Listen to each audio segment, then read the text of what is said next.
ایک دوست نے اپنے ایک دوسرے دوست سے قرض لیا اور قرض لینے کے بعد جو ٹائم تھا وہ پورا ہو گیا.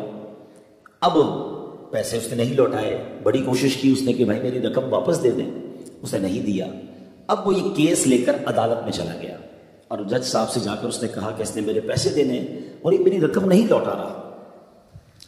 تو جج صاحب نے کہا کہ تمہارے پاس 30 دن ہیں, ود ان 30 days تم نے اس کے پیسے واپس لوٹانے ہیں, ورنہ پھر تمہارے خلاف فیصلہ ہو جائے گا. تو وہ شخص گھر گیا. اب اس نے کیا کیا, اس نے صبح سے لے کر شام تک درود پاک پڑھنا شروع کر دیا. 1 دن 2 دن 3 دن 27 دن ہو گئے. وہ درود پڑھتا رہا اور انتظار کرتا رہا. پیسے تو تھے نہیں, 30ویں دن عدالت میں پیش ہونا تھا. 27 دن گزر گئے, 28ویں رات آ گئی. خواب میں اس کو کسی نے آواز دی کہ گھبراؤ نہیں, تمہارا قرض ادا ہو جائے گا. اگلے دن پھر درود پاک پڑھتا رہا. اب نبی پاک کی خواب میں زیارت ہوئی.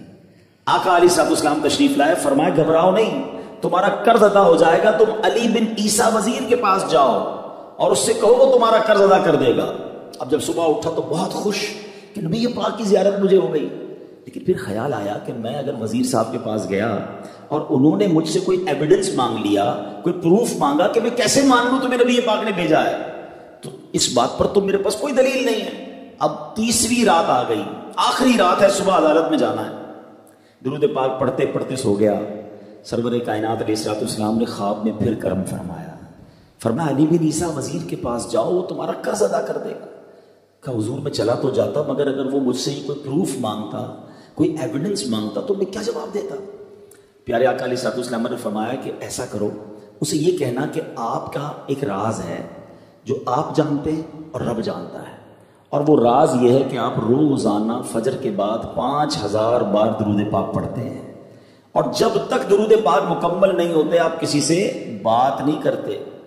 اب جب صبح اٹھا تو بہت مطمئن کہ اب تو دلیل بھی آ گئی ہے. پہنچ گیا صبح علی بن عیسیٰ وزیر کے پاس. اس کا دربار لگا ہوا ہے. اس نے پیغام بھجوایا کہ میں علی بن عیسیٰ وزیر صاحب سے اکیلے میں ملنا چاہتا ہوں, پیغام لایا ہوں. درباری نے آ کر پوچھا, وزیر صاحب پوچھ رہے کس کا پیغام لایا؟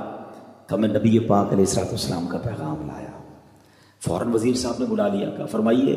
کہ مجھے میرے آقا علیہ الصلوۃ والسلام نے کہا ہے کہ آپ میرا قرض ادا کر دیں. میں 3000 دینار کا مقروض ہوں. Today is the last day in the court.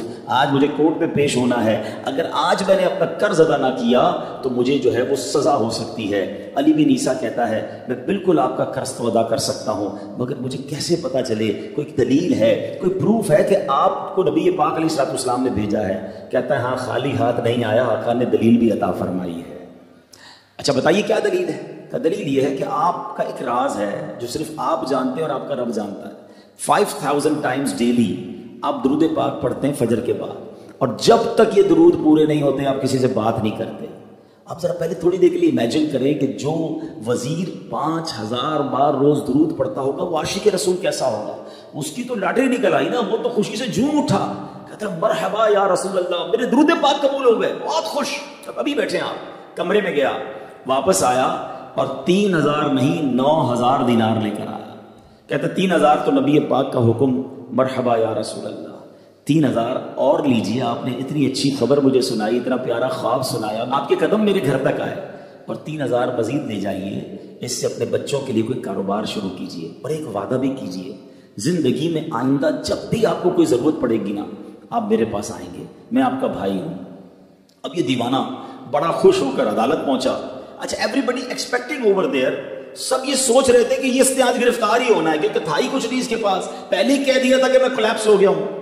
اب عدالت میں جاتے ہی اس نے 3000 دینار جج صاحب کو دے دی کہ صاحب اس کو میرا قرضہ ادا کر دیں, میں جو ہے وہ اپنے قرضے سے بری ہونا چاہتا ہوں. جج صاحب ہوتے ہیں, انہوں نے کہا قرضہ تو ادا کر دیں گے, پہلے بتاؤ پیسے لائے کدھر سے ہو؟ تم تو کہتے تھے پیسے نہیں تھے تمہارے پاس, اتنی بڑی رقم کیسے انتظام کی؟